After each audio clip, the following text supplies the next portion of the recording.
Doctor, నా దగ్గర more than 10 perfume collections ఉన్నాయి.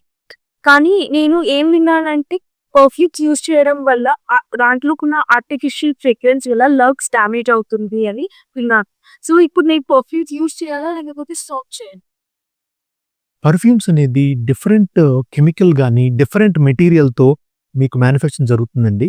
సో, కానీ ఈ accepted perfumes which are accepted by the law or government or most of the టైమ్స్‌లో అవి సేఫ్‌గానే ఉంటాయి. కానీ ఎప్పుడు లిమిటెడ్ క్వాంటిటీస్‌లో.